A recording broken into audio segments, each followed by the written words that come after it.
Ju falënderoj për pyetjen.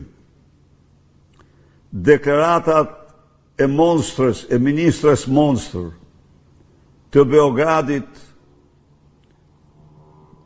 me të cilat ajo dëshmon se zgjidhja më e mirë e problemeve ndëretnike është spastrimi etnik dhe genocidi, kanë marrë ndëshkim ndërkombëtar.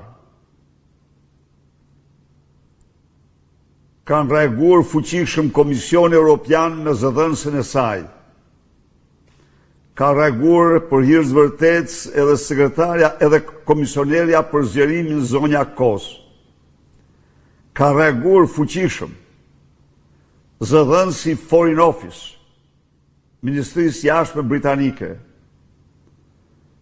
por kanë reaguar për hir të vërtetës dhe dhjetra deputet dhe personalitete në vetë Serbi.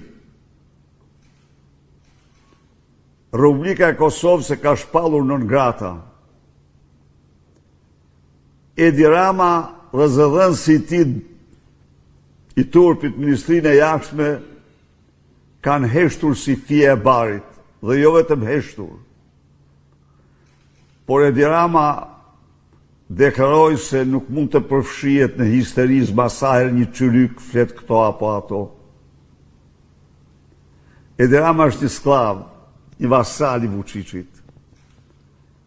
Ta kuptojnë shqiptarët mirë se që janë këta që përfaqësojnë, që nuk pranojnë dënimin e genocidit serb në Kosovë. Dhe tani, kur ministri Aleksandar Vučić deklaron se duhet spastru etnikisht Kosova, Edi Rama e quan një çyryke. Aja është një raciste e egër antishqiptare, e cila në të gjitha ligjet e botës meriton dënimet më të rënda. Por Rama është argati Vučićit, armik i egër i shqiptarëve dhe qenjes tyre.